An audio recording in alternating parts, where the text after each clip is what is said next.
I'm delighted to welcome you to the Global Week debate, Nottingham Trent University. My name is Becky Huxley-Binns, and I'll introduce the debaters in a moment.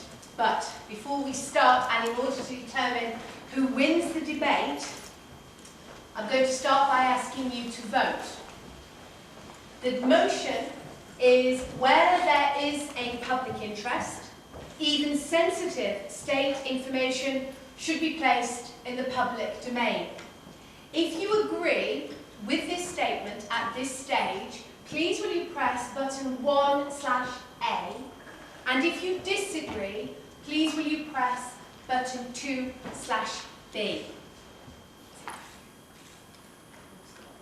We haven't started yet, Anton has to click it. Oh, sorry. Have you clicked it? Yeah, it's working, so... It's working. What about undecided? Please, were you going to inform me? Go with your instinct. What does your gut tell you at this stage? Because this really matters. Sorry. Just a thought, sorry, I didn't mean to... Not in the slightest. There is no don't know, because we can't counter swing from a don't know to a no.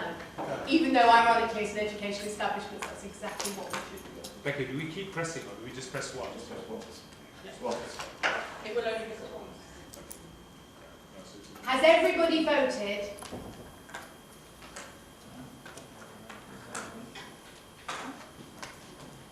Wow. So in favour, 37%, and it adds up to 100. Yes. That was my first concern. Fully transparent. And it is fully transparent.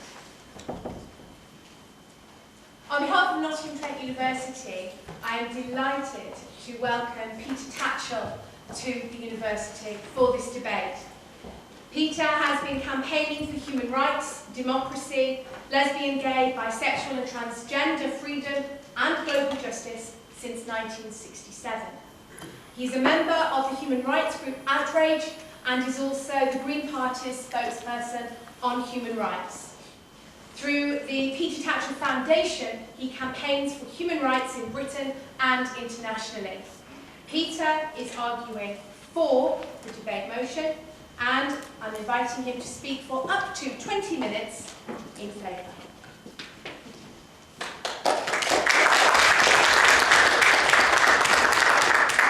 Thank you very much. I'd like to pay tribute to Nottingham Trent University for organising tonight's debate, and hope there'll be one of many to come. My starting point with this motion before us is the case of Chelsea Manning. I'm sure you're all aware that Chelsea Manning blew the whistle on war crimes and cover-ups by the US military in Iraq and Afghanistan. She revealed information that had been hidden by the US state and military, hidden from the American people. In my view, Chelsea Manning's revelations were a public service in the public interest. She helped shine a light on things that were happening, things that were being done in the name of the American people, which the American people had not been allowed to know. Her actions were based on the fundamental democratic principle that citizens have a right to know what governments are doing in their name. Governments are servants of the people, or should be. We should not be subject to the state should be subject to the people's will. And part of the people's will is knowing what is going on, being informed. I don't believe that Chelsea Manning should be in prison. Instead, the US government should put on trial those American military personnel who murdered innocent civilians and those in the US military who covered up and protected them. For many Americans, not all, but for many Americans, Chelsea Manning is a true patriot, not a traitor. She She reveres the founding ideals of the United States, an open, honest government accountable to the people. That's what she sought to put into practice. The idea that the American government should be accountable to the American people. She exposed war crimes and other crimes against humanity that had been kept hidden. And these, in my view, are the characteristics of a person of conscience, motivated by idealism and altruism. It is thanks to Chelsea Manning that the American people and people worldwide now know the truth. We know the truth, the state secrets that were hidden from us. To me, democracy without knowledge is not democracy at all. A secret state cannot be a democratic state. Indeed, a secret state is a threat to democracy. It subverts the democratic process by denying the people, who are the ultimate arbiters of government, the right to know the truth. For any democracy to function effectively, the people must be informed. The people must know what governments are doing in their name and why. They must know the evidence on which government decisions are made, so they can assess whether that evidence justifies the policy. It is, in my view, in the public interest for people to know. And that's why I'm supporting tonight's motion. We have in this country a Freedom of Information Act. It's flawed and imperfect. It doesn't always work, but it does enshrine a fundamental principle, which is that the people need the freedom and right to know the facts in order to make informed decisions. To decide whether or not a policy is right, people need to know the fact. They need to be able to make an informed decision. And that requires access to information. So as a basic fundamental principle, as much information as possible should be put in the public domain. That is in the interest of the public. The public interest is for the public to know. We've all heard in recent months of the mass state surveillance of innocent private citizens by the National Security Agency in the United States and by GCHQ, Britain's spy agency, as well. We never knew what these agencies were doing until the revelations of Edward Snowden. If he hadn't blown the whistle, to this day, we would not be aware of the vast scale of interception of private communication. These revelations have given us a whole new lexicon.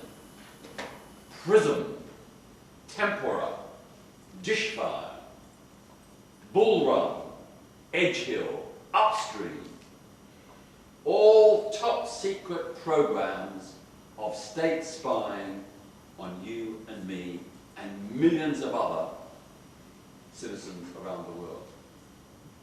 Tens of millions, hundreds of millions. These programs snoop on our text messages, our emails, our phone calls, our social media postings on Facebook. These are a blanket intrusion into people's right to privacy, an indiscriminate, disproportionate intrusion about which we knew nothing because we have a secret state. A state that is put there by the people, supposedly, through democratic elections, but which is not accountable to the people. Where so many of its operations are governed by the state's own self-interest and self-preservation, not by the public's right to know. There was, of course, no parliamentary debate in Britain or in the US Congress about the creation of these secret state snooping programs.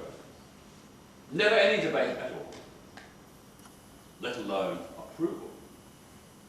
And it's astonishing to hear the expressions of disbelief of members of Parliament in Britain and congressmen and women in the United States when they've heard the scale of secret programs agreed by the White House and the security agencies. That is not compatible with democracy. Secrecy and democracy are mutual enemies. Now, of course, lots of information is withheld on the grounds that it's sensitive, as the motion suggests. But sensitivity is often a cover for it would be embarrassing for the government if this came out.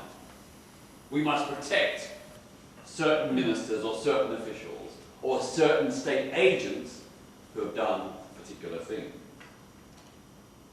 Just cast your mind back to the revelations last year about British colonial policy in Kenya during the War of Liberation in the 1950s. There was a wholesale policy of detention without trial, torture, castration, rape, and even murder that was covered up for more than half a century. And only thanks to a very, very, very dedicated researcher did it come to light that these files have been sitting secreted away at a special place out of public view. If the British public had known what the British colonial administration and military forces were doing in Kenya in the 1950s, they knew about the war crimes and crimes against humanity, I think the British public would have taken a very different view. But they were not allowed to know because the state deemed that this information was sensitive. It was sensitive information because it amounted to British collusion with war crimes and crimes against humanity. Now, it is in the public interest that we knew that information then and there, never mind more than half a century later. The same grotesque abuses happened in Malaya, Aden, Cyprus, and other colonial jurisdictions. They haven't yet come out. Still to this day, the government is sitting on that information. The terrible, terrible things we did to colonial peoples whose only crime, in inverted commas, was to seek freedom and self-rule. Even closer to home, the full truth has never come out about the secret dirty war in the north of Ireland. British state collusion with loyalist death squads. Some of it has come out, but not all of it. To this day, we don't know what the SAS was secretly doing with their undercover squads in North of Ireland. We know from some whistleblowers that the SAS was involved in the assassination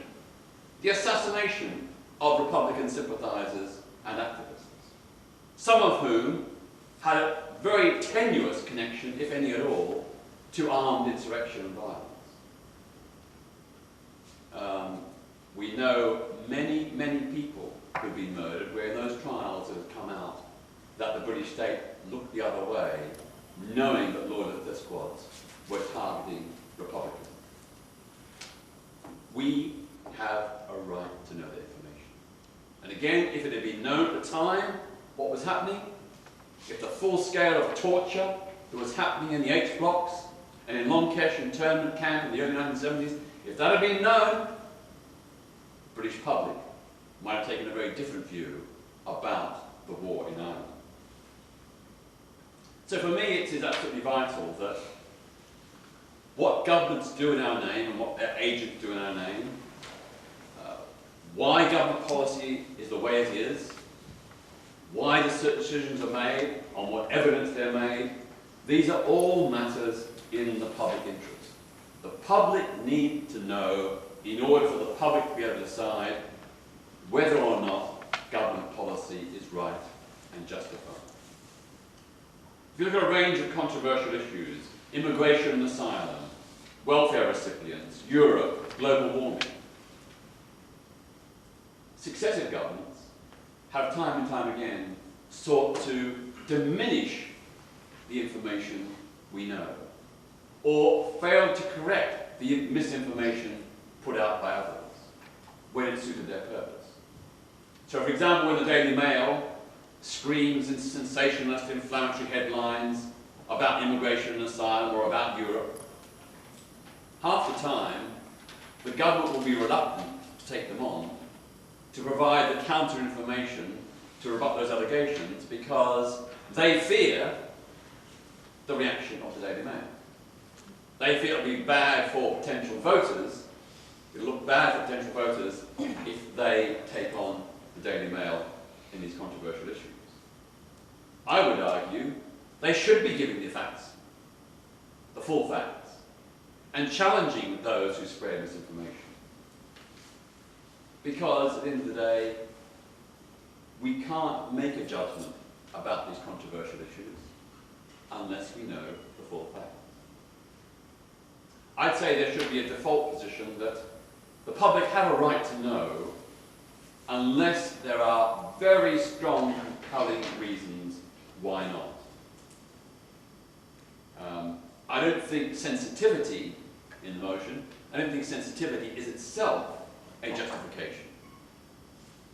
Matters may be sensitive, issues may be sensitive, but that is no excuse in itself to deny people the right to know. I've had some recent experience.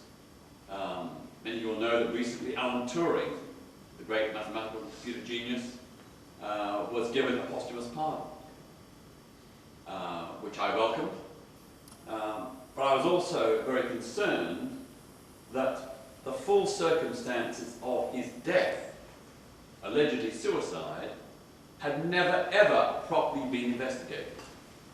To this day, there's never been a proper, full, open inquiry into the circumstances of Alan Turing's death.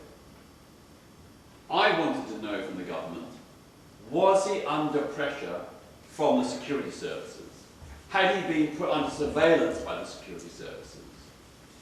Had he been recommended for special surveillance and prohibitions on his work by the security services?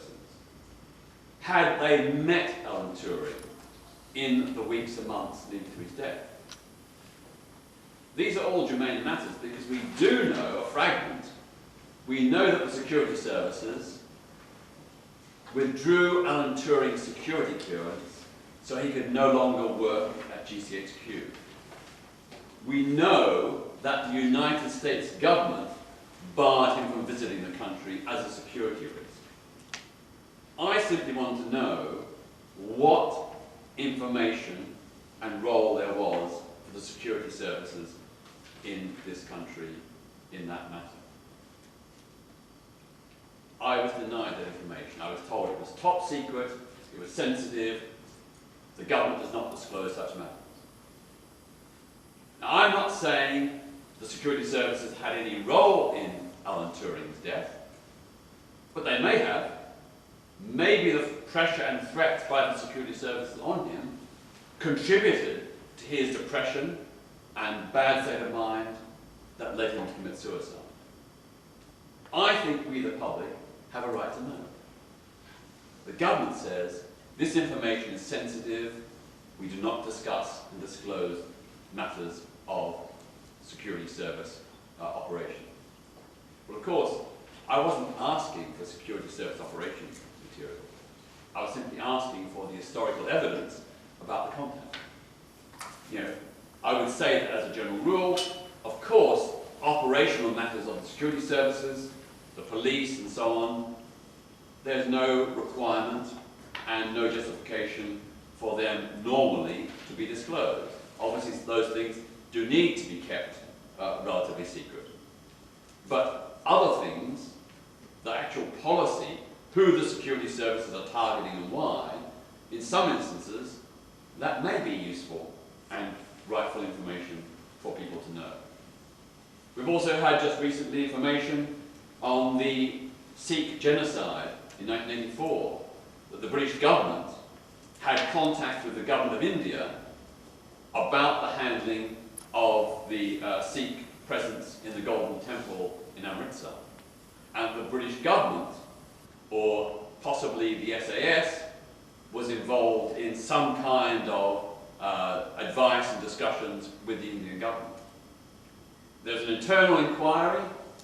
It was perfunctory. I don't believe it's revealed the true facts. I think all those documents should now be placed in the public domain so we, the public, can assess them and look at them. But the government is holding back. The government is holding back. For me, the bottom line is that the governments are public servants. They serve us. We have a right to know. The public interest is a really important fundamental principle in a democracy. It must be defended. It must be protected. Things that affect the public has a right to know. Any refusal to disclose must be necessary and proportionate. Must be limited to genuine matters of state security where potentially lives will be at risk. So we're not asking for the names of every MI5 and MI6 agent and where they're operating and precisely what they're doing, but we would like to know what are the general rules in which the security services operate, and what was, for example, their role in what appears to have been the framing of 2 Pakistan human rights activists in this country on trumped-up charges of terrorism. What was the collusion between the British security services and the rogue state of Pakistan and its intelligence and security services that led to these 2 innocent men being framed on terrorism charges, which could have resulted in them being locked up for many years, if not for life? To this day, we're not allowed to know. We're not allowed to know, even though evidence has emerged, and had emerged at the time even, that this was a setup by the Pakistani security and intelligence services, in particular the ISI.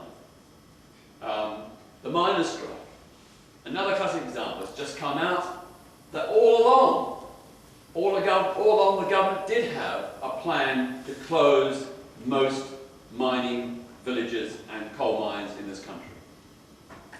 The government's plan was to shut down most of the mining industry.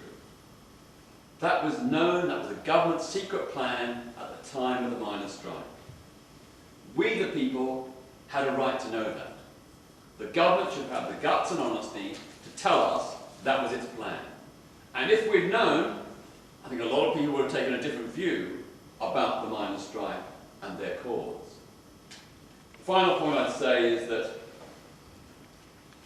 the principle is that unless there are compelling reasons to the contrary, the public has a right to know. And that if we are in doubt, we should err on the side of the public's right to know. The secret state, the strong state, is a threat and a menace to democracy. Open government, freedom of information, the public's right to know is fundamental to an effective, functioning democracy. Thank you.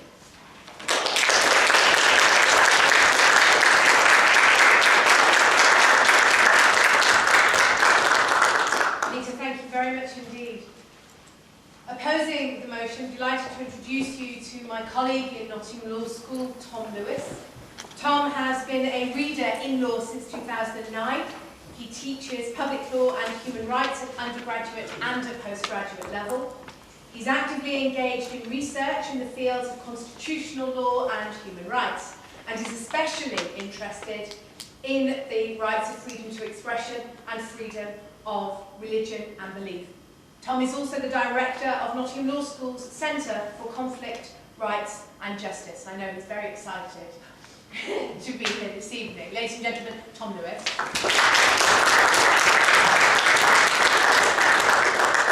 Thank you very much, Becky, and thank you, Peter. I'd like to start, really, to stress that I'm a passionate believer in human rights and freedom of expression and democracy.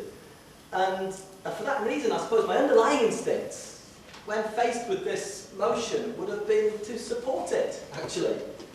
So imagine my dismay when I agreed to take part in this debate and was told that Peter Tatchell had got in first, and I'd have to oppose the motion. So not only would I be up against one of the greatest campaigners for human rights of his generation, but also I'd have to speak in favour of a cause I didn't believe in. What a nightmare.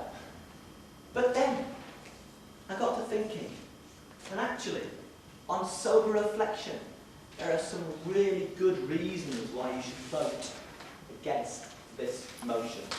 But first of all, forgive me, any of my law students are here, I'd like to talk a little bit about the reasons we value freedom of expression in the first place. Why do we have this right, this human right to freedom of expression? And over the centuries, several rationales have been offered.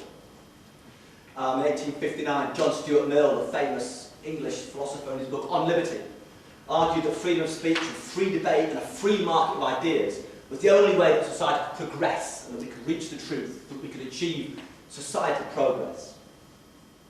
And others have argued that free speech and freedom of expression is vital to us as individuals for our self-fulfillment and our autonomy, so that we can forge our own path, fully aware of the options that are available to us, to get inspiration and ideas. And it's only possible if speech is free. But perhaps, most importantly, freedom of speech, freedom of expression is vital for democracy. It's essential that people in a democracy have a wide range of information, as wide a range as possible, to exercise their democratic responsibilities, to hold the government to account, to reveal abuse of power, to vote in the government and vote them out if they're rubbish.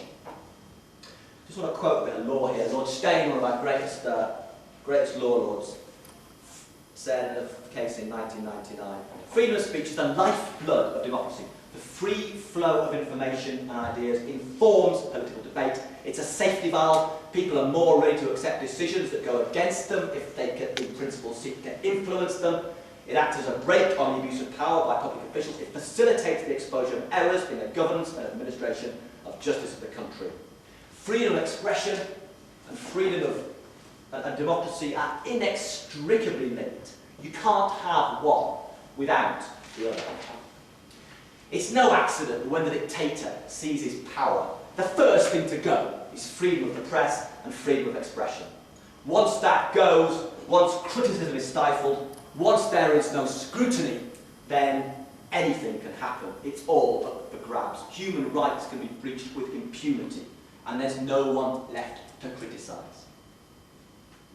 So, democracy and free speech are bulwark institutions and rights which protect everything else. Without them, we're all at risk. But sometimes,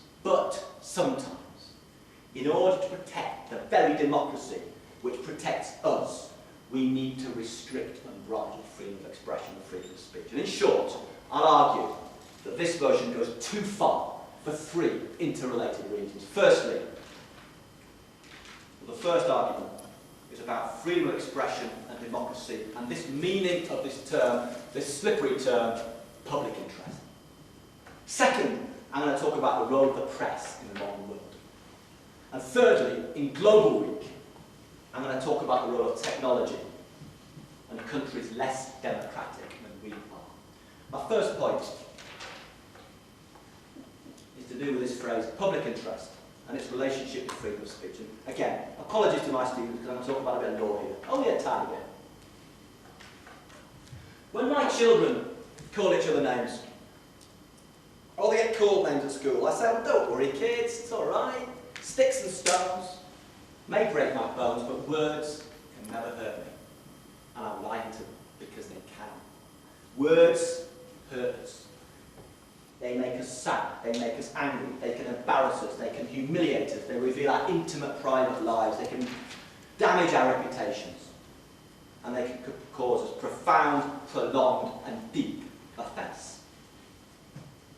Now, of course, the democratic constitutional state, which as Peter reminds us, is there for us, doesn't have any of these private interests. There's no private privacy in the government.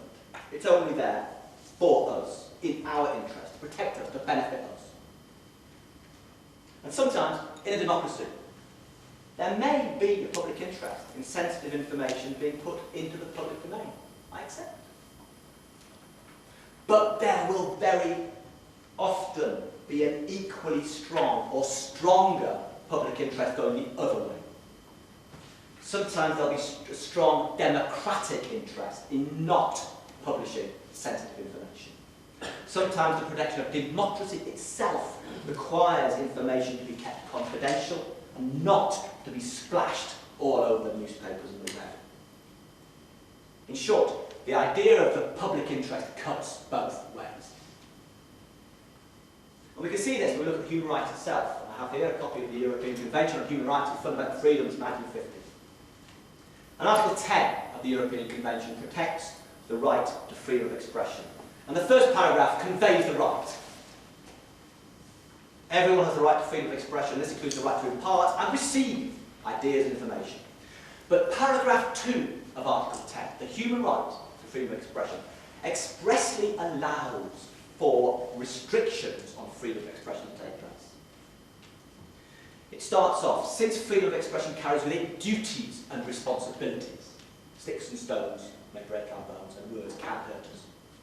In particular, restrictions can be imposed under paragraph 2 of Article 10 in the interests of national security, public safety, preventing crime and protecting other people's rights. As long as the restriction is in law, it's prescribed by law, in other words, people know where they stand in relation to what they say and what punishments might occur as a result. And as long as it's necessary in a democratic society. In other words, as long as the restriction is proportionate to the end which is sought, the legitimate aim which is sought to be achieved. Now, the European Court of Human Rights, which I can remind you is hardly a state-friendly institution. Just think of the recent decisions against the UK in respect of prisoner voting, for example, or in respect of whole life tariffs, upon which there's a current dispute between the Strasbourg Court and British courts. That court has held that it's legitimate for states to limit freedom of expression in the interest of national security or to protect confidential information, as long as those restrictions are proportionate. And the UK courts have done the same thing.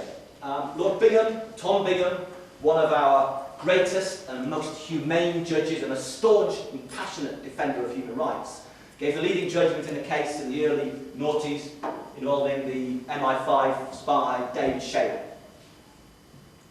Shayler made allegations about the behaviour of MI5 and allegations of criminality and a potential plot to kill Colonel Gaddafi. And he was prosecuted under the Official Secrets Act, 1989. And actually fled to France, and the French refused to deport him or extradite him because it would be a political prosecution if he got sent back. And he actually appeared on Have I Got News for You? And I was seeing it. And he was put, because he was in France, they put him on a television monitor next to Paul Merton. He took part throughout the show on a television monitor. Now, Lord Bingham, in that case, held that the prosecution and conviction of Shayler did not violate his free speech rights. And the Official Secrets Act was not incompatible with Article 10 of the ECHR. Essentially, he said, if you've got an allegation about illegal government activity, you don't have to go straight to the press. There are other avenues available in order to curtail abuse of power, short of a worldwide thrusting of the material into the public domain. Not least, there was the possibility of seeking internal redress, of going to the police, going to the Director of Public Prosecutions, the Secretary of State, and if they could do nothing, there was a residual right of the courts, of judicial review. Now, personally, I've got a lot in common with what Peter says. I have no problem, actually, with information about serious human rights abuses and serious criminality coming out of the public domain. That's fine. I don't have a problem with that. Mass surveillance by the security services, torture, gross breaches of human rights, extraordinary rendition, let it out. I don't have a problem. But there are many, many, many areas of sensitive state information where disclosure would lead to serious damage.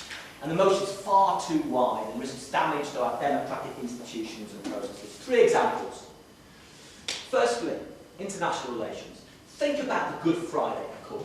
Think about the sensitive negotiations that were taking place in order to bring an end to decades of troubles in the north of Ireland. Incredible. Imagine if there'd been disclosures about those negotiations at the time. Imagine the ruckus there would have been. Imagine if the stuff had come out about people getting amnesties, suspected terrorists getting amnesties, that's come out recently. We'd have been plunged back into bloodshed. It was completely right that kind of information stays confidential. How much time have you? Sorry. No, I do know the answer to that. You have 9 minutes left. You're in the zone. You have 9 minutes. Thank you. Sorry, I was working my own flow. Or imagine debates in cabinet. Imagine cabinet discussion, or discourse between ministers and civil servants over sensitive issues like the economy, or defence, or the environment, or healthcare. If nothing can be said in confidence, because it all gets placed in the public domain, no one will ever say anything. No one will ever be able to speak frankly or candidly ever again. Government will be paralysed with fear of revelation, fear of revelations. People will be walking on eggshells, worried that their advice will come out down the line. Final example, imagine a few years ago there was the NMR outbreak, the NMR controversy, and a paper had been written that having this vaccine could lead to autism in children. Imagine that hadn't been a publicly published paper, but it had been an internal report in government, a confidential report to government, that actually turned out to be wrong, erroneous on the science. Imagine that being leaked to the press. Imagine the panic. Imagine the alleged allegations of cover-up. Parents withdrawing their children from the MMR programme, and a consequent decline in public health, an increase in measles, mumps and rubella as a direct consequence of that. To summarise, the motion's too wide. Public interest in a democracy itself very often goes the other way in favour of keeping information confidential and against putting it into the public domain. My second point is related to the role of the press in the modern world. Now, the European Court of Human Rights, the body which adjudicates upon the European Convention, and also constitutional courts in the United States, the Supreme Court in the United Kingdom, stress again and again the vital public watchdog role of the press. And I agree. I completely agree. But just remember something about the press. The press is composed of corporations, owned largely by private individuals, and shareholders driven by profit, driven by the need to sell stories to an all-consuming public. Often, in order to make money, to sell more copy, they will happily blur the distinction between what is in the public interest and what is interesting to the public. All sorts of things are interesting to the public and result in lots and lots of newspapers being sold and the profits of Rupert Murdoch going up that are not in the public interest in the sense of being for the benefit of democracy, as the Leveson Inquiry and report graphically demonstrates. I pose this stark question: do we really want the custodians of our liberty to be unelected, unaccountable, profit-driven people like Rupert Murdoch or Rebecca Brooks or Andy Coulson or Piers Morgan, or, for that matter, self-appointed libertarian internet heroes such as Edward Snowden and Julian Assange? At least with the politicians in a democracy, we can kick them out if they turn out to be rubbish. We have no such luxury with the press barons. And thirdly, my final point, and I might even finish early. I think you will. God. Slow down. Yeah, slow down. Relates to this idea of Global Week and modern technology. Now, in the 1980s, when I was a student, how could it let one go? No, it's a lie. You've lost a decade. There was a major controversy over a book called Spycatcher, and a protracted, very protracted legal dispute. And Spycatcher was a book written by a former MI5 officer, Peter Wright, living in Australia, and he made allegations about the security services, again. A bit like WikiLeaks or the Snowden files of its day, really. And the book was banned in the United Kingdom, and the serialisation of the book by British newspapers was banned as well. But it was sold in the United States, because the United States has this very strong protection of the First Amendment, freedom of speech. It was the best-selling book at Kennedy Airport. And I remember people brought it into the United Kingdom, and they didn't try and stop it being brought in. And I remember students, rather ostentatiously in the university bar, basically having a copy of Spycatcher and kind of reading, look at me, I've got a copy of Spycatcher, showing what radical people they were. And kind of that's the point, really. The book Spycatcher was a physical bit of paper, printed on presses, clunking Victorian presses, bound into books, having to be physically transported across the world for the information to be communicated and disseminated. And today, things are immeasurably different. Within a few seconds, information can be disseminated globally at the merest tickle of a laptop keyboard. It's far, far, far more dangerous today. Now this week we're celebrating Global Week. And when we look around this world of ours, we see how many countries are not proper democracies and do not permit freedom of expression. How many of our fellow human beings live under repressive regimes. Now, in many countries, people cannot vote in their governments or vote them out, even in theory. And in many countries, they claim to be democratic in name, but in reality, they're not, with the same leaders elected time after time with 90% majority vote. And you can bet your shiny iPad that Kim Jong-un in North Korea or Vladimir Putin in Russia will be rubbing their hands in delight at the prospect of our sensitive state information being beamed directly into their iPhones, whilst they themselves maintain an iron grip on their own state information. In Global Week, it's worth remembering that in many countries of the world, we would not be able to have this debate at all. At least without Peter, Leah, Harry and myself sneaking out the back door afterwards, scared of being arrested.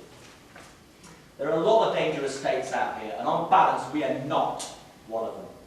Sometimes the public interest in democracy and the public interest in protecting democracy requires that we keep sensitive information out of the public domain, and I'd seriously advise you to vote against this motion. Thank you.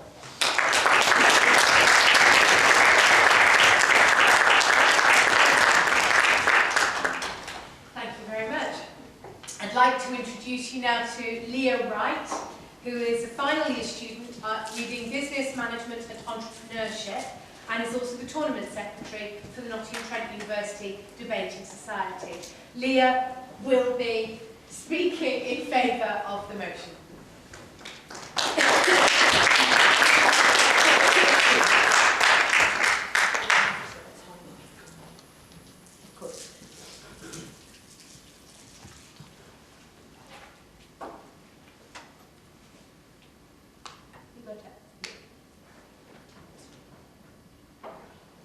Thank you to Peter and thank you to Tom. So first of all today, I'm going to go and just kind of slightly try and rebut some of Tom's points, and then I'll go into just a general discussion about why we think politics, particularly in the UK, is particularly a problem at the moment, and why we think that more information sharing from government is going to help that problem. Okay, so first of all, a couple of things that Tom said. First of all, he was talking about, one of the things he was talking about is the role of the press. I think that the problem is that, like, particularly if governments are able to, or basically entrench that they should share more information, then surely, then in that case, the role of the press is then diminished slightly. The power over the public is then diminished. The ability for the Rupert Murdochs of this world to be able to corrupt certain individuals in Parliament is then diminished to a certain degree. Because they are not, the ability is not in the power to discuss these things with the public anymore. It is more to do with the way in which politicians discuss with the public, rather than the way the media interacts with them. Particularly also, we've got this idea of why that individuals, particularly say that we might have some, that we might be scared to say things. But I might be scared. You know what? I don't really care if Boris Johnson is scared. He should be scared because he's going to get voted out if he says something or says something particularly wrong or he says something incorrect. What we should be doing is should be making our individuals that are in Parliament accountable for what they do and what they say. We should not be entrenching, as public, being able to say that you can say or do what you want because we've given you that power. Should be able to say to our government, no, we don't believe that is true. Or no, we don't believe that is the thing that we want in our society, and therefore we are able to say no at elections. We think that it's particularly problematic when you have these sorts of issues within society. The government is not releasing that information. Then the public don't know about it. And this is what the main issue that I'm going to be talking about today is about why we think that governments, particularly this one, in general, when we should be more accountable, and why politics is bad in the moment. Really fine. Okay, so we don't, particularly, we think the government should be held accountable for the reasons I've just said. Right, why is this? Because the fact is that we live in a democracy. When we are going over to the Middle East and saying, why don't you have democracy? It is basically heinous that the British government can say that when we don't have true democracy ourselves. When you have things such as GCHQ and Edward Snowden, what happens is that in the public, the British public became like distant from politics, became the idea that they're distant from politicians. The problem is, it's not this idea that we have in the government at the moment that where we just think that government is about white, middle-class males. That's not about that. The reason why the public is so distant from politicians is because our governments are not giving us the information that we require. Because of the media increase, because of the increase of the internet, we're able to get more information. Because of the more these things are coming out now, because of that interaction that we're getting, that we believe that we have this sort of problem with our governments because they're not sharing the information that we need.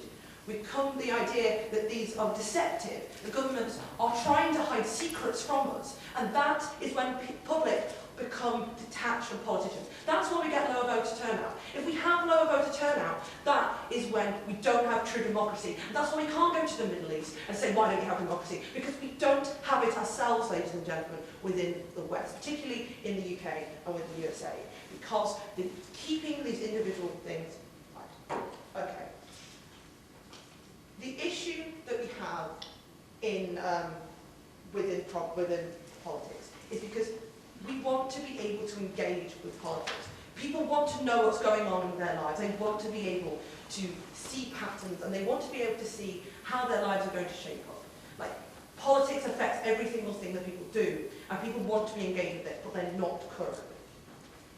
The problem is that individuals, in this case, and we're saying something like a quote from Tony Benn, we don't have the freedom to choose, ladies and gentlemen. We don't have the freedom to choose if we don't have the information available to us. So you can't decide on a particular party within the UK if you don't know that information based on the governments that are in front of you. If we create this culture that, like, particular politicians can basically withheld information, just as the example that Tom gave you, that if you go to Secretary of State, they can still withhold that information, still doesn't get into the public domain.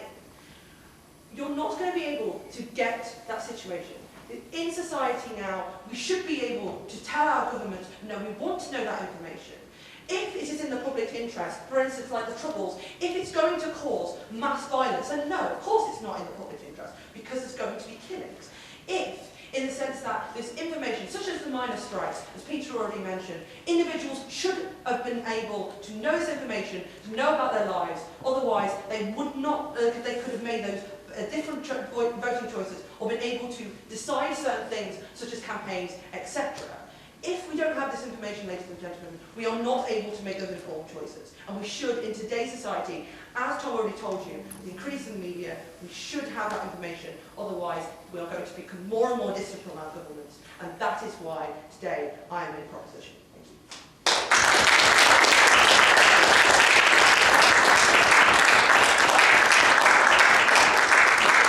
Amazement to this second. Thank you very much indeed. And finally, I'd like to introduce Harry White, who is against the motion. Harry is a final year politics student and he's also president of the NTU Debating Society. When you're ready. Okay, so I'd like to open with a case of Stephen King's book that was produced in America. And this book was produced, it was a story about a kid that goes on a rampage and shoots at half the people in his school. There were 3 cases in America where this happened, and the kids that did commit these crimes were in possession of this book. I would submit today that in fact there is a time in which we can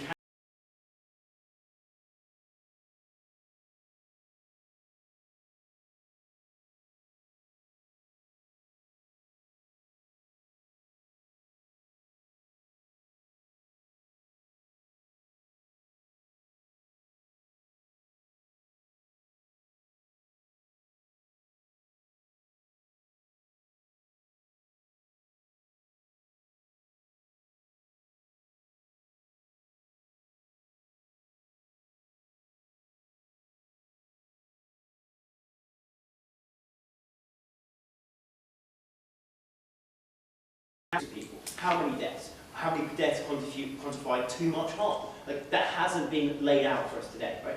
Therefore, we have to say that under the circumstances, there is no workable way we can say what is compelling and what is reasonable in order to release this information.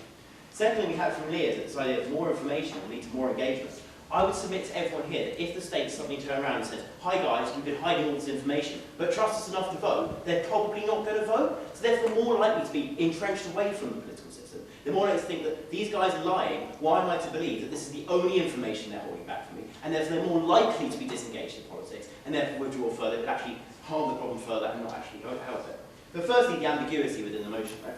So what is the public interest? Is it a number of hashtags? Is it a number of referendums or gov polls? Like, I would submit to you that hashtags doesn't really work anyway. But like, let's talk about like referendums. So like, referendums will have poor turnouts anyway because of elections, because of disengagement. And the fact is that you have to reveal some of the subject matter in order to have a referendum. You couldn't exactly ask, do you want to know some state secrets? You'd have to ask, do you want to know who your local paedophile is? That would be a state secret you'd have to give out, right? Therefore, inherently, you're already giving out some of the information, and therefore it's pointless having that referendum, because you've already submitted the fact that we're holding back the fact that we know where all the paedophiles live. Therefore, it's inherently already bad that the state is then already revealing its hand before it's even had a vote, right? And also the fact is that people would be voting on something they don't necessarily know about, because then you'd have an ignorant result. Also, YouGov polls, similar problem with the fact that not everyone would take it, therefore it wouldn't be representative, therefore it wouldn't exactly be full in terms of its effect, and of course the idea of like, you know, not everyone is going to know exactly what they're asking the questions for, and the questions would have to be leading towards those state secrets in order to get a genuine response. Right? So there's no line in which you can recognise this idea of public interest. There's no line to say that public interest would be there unless we identify the subject area to the participants. So then I move on to the next line of it, the sensitive information. Right?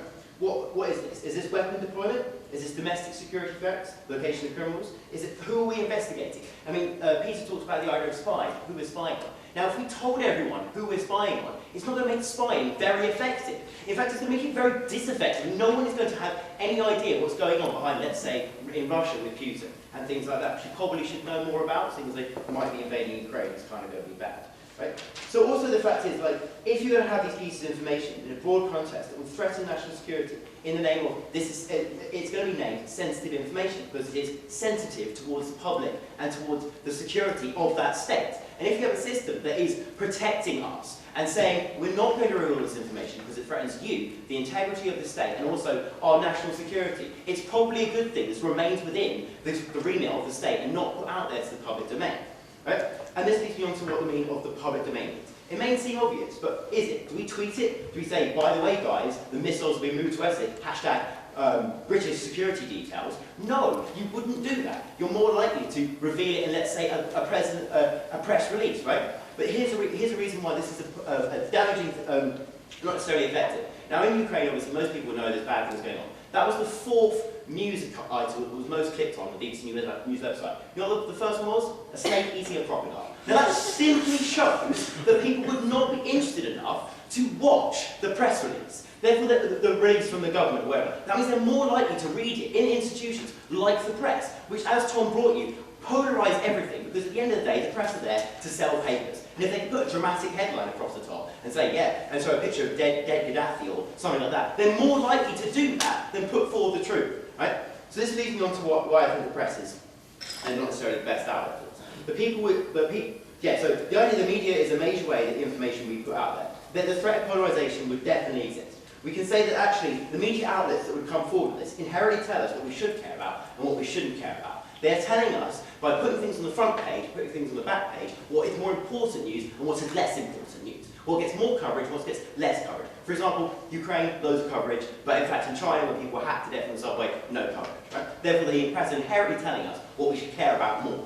Right? In this situation, when they come forward with a piece of state information that is totally legitimate, is totally horrible and everyone thinks they should know, right? They're going to put a polarised spin on that, and therefore we're going to get a polarised idea of what that is. So therefore all the harms that they bring you, and all the idea of finding the truth, won't happen because the press will polarise what you hear, the press will only put out what will sell the papers, and therefore because of that, the information will not spread. It will not have an informed democracy. In fact, we will have a disinformed democracy, which is a bigger threat to holding back the information than the ideas that they put forward. And that's why I'm proud to oppose this motion.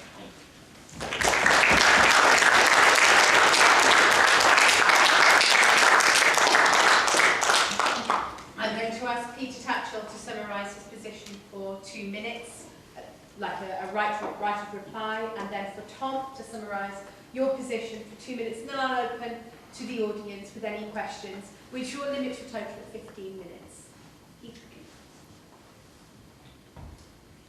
I think on our side, we agree that not all state information should be put in the public domain. We agree that it shouldn't all be publicly available. There are certain circumstances where it is justified and proportionate to withhold information. So the example I gave was that of naming MI5 agents and their operations. We're not expecting that to be put in the public domain. But we are expecting the policy framework and particular policy decisions relating to that to be put in the public domain, in the sense of that the government is doing X, Y, Z because of ABC. We want to know what the general policy is and what its justification is. Our view is that on balance, most state secrecy is unjustified. We've seen state secrecy invoked to prevent the revelation of hospitals with high mortality rates. People have not been allowed to know until there's been great public pressure and demands from MPs, not allowed to know which of the hospitals where patients are dying in extraordinary numbers. The cover-up over East Staffordshire was truly shocking, an example of how state secrecy works against the public interest. We also see that in the cover-up over corruption in British arms sales to countries like Saudi Arabia.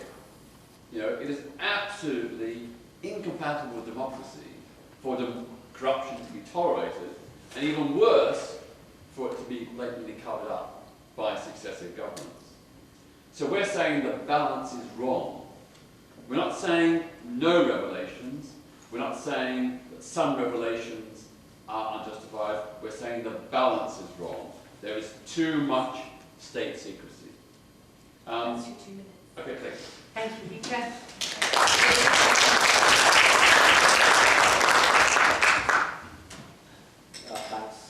Just to very briefly summarise my position. Sometimes the public interest in a democracy requires information not to be put in the public domain to protect all of us and to protect democracy itself, which is the bulwark for protection of human rights. And my categories, I think, would be broader than those proposed by Peter and Liam. Secondly, beware the press. They're run by modern-day barons, unelected and unaccountable, and love to blur the distinction between the public interest and interesting to the public in the interest of selling more papers and making a profit. And thirdly, think how Kim Jong-un and Vladimir will be loving to find out all about